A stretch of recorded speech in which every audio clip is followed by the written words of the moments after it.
To another of the day's big stories now. Some of the world's largest oil-producing nations have struck a breakthrough deal to limit supply. That's after years of low prices.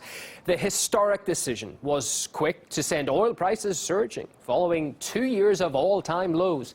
The deal is now set to be finalized at the next OPEC gathering in November. Well, let's take you through the simply roller coaster ride, I suppose, that the oil market's been through these past 2 years. In June 2014, oil cost over $100 per barrel, but then prices began to sink dramatically. In November that year, OPEC members failed to agree on curbing output, and by January 2015, oil's value had fallen more than 60%. Now, throughout the year, oil exporters got together several times, but nothing changed. Well, in January this year, though, the oil price, it hit a low, $28 per barrel. That is the lowest, I think, in some 13 years. OPEC then tried twice to find common ground, but still couldn't agree on reducing production. Well, oil rose a little higher this summer, but stayed stubbornly low. Then on Wednesday, as we saw, the deal struck in Algeria saw prices rally. Let's get more now from RT's Emily Sue, who joins me in the studio. Emily, how surprising was this agreement? Just bring us up to date with that first of all. Well, this was indeed a huge breakthrough because it is OPEC's first oil production cut in 8 years' time. And just last week, we've been seeing a lot of headlines saying that Saudi Arabia is pumping out more oil than ever. And the OPEC chief himself has said he doesn't think any sort of substantial agreement will be reached in this meeting in Algiers. But contrary to what he thought, we learned about this latest development, and the markets really are reacting well to this, as you said, surprising news. Since the market opened in Russia earlier this morning, the main index, MISEX, have gone up. Last I checked, over 2 points. Oil prices have gone up from 5 to 6%. And also the ruble, which has been under tremendous pressure because of the plunging oil prices, we've also seen it getting stronger. Stock market in China, meanwhile, are also doing very well. And all these increases, partially, it's because we're already seeing energy companies gaining from this news. Because what this creates is a sense of optimism amongst investors, telling them that basically the worst is over.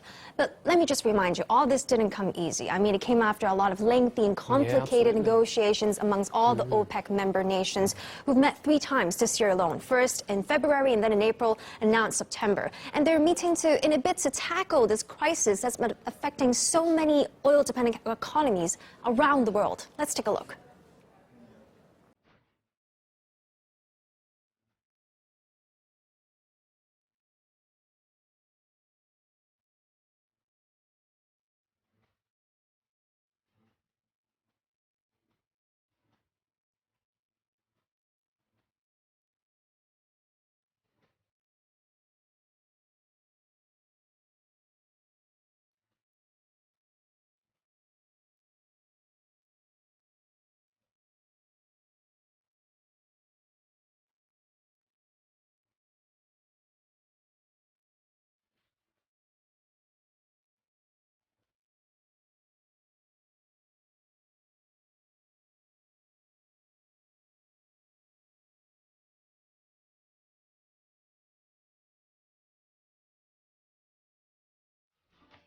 And besides these nations we just looked at, Saudi Arabia, which is one of the world's richest oil nations, also was forced to change its ways because of the plunging oil prices in face of one of its worsening budget deficits. I mean, this year it had to roll out a bunch of reforms in a bid to diversify its economy and to get rid of what the officials are calling its addiction to oil. Yeah, that thinking is all the more extraordinary because for some time now, you mentioned 3 meetings this year alone between OPEC members and non-OPEC members throughout the years. Saudi Arabia constantly was that member who said, we don't want to cut production, we want to keep those barrels flowing.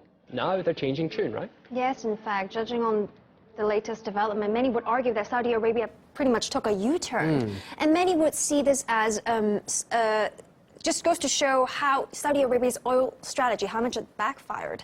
Now, what is that oil strategy that they have? That is to flood the market with oil in a bid to put the U.S. drillers out of business, in a bid to tackle and conquer the European market, and to undermine Iranian and Russian interests. But Besides Saudi Arabia, however, there's not just one opponent against cutting oil production. Iran, interestingly enough, is also really reluctant to cut oil production, especially because it just recently relaunched its oil production following this lifting of those sanctions against its nuclear program. But looking forward now, Iran, we know, also Libya and Nigeria, they've all said they have some special conditions they want to lay out under this current agreement that was reached in Algiers, and all those details will be ironed out in that next big OPEC meeting in Vienna at the end of November. Okay, so a big 2 months in the offing. That's RT's Emily Sue bringing us right up to date. Thank you. Thank you. The criminal probe into the crash of flight MH17 is now out, but Russia's findings have not been taken into account. More on that right after this.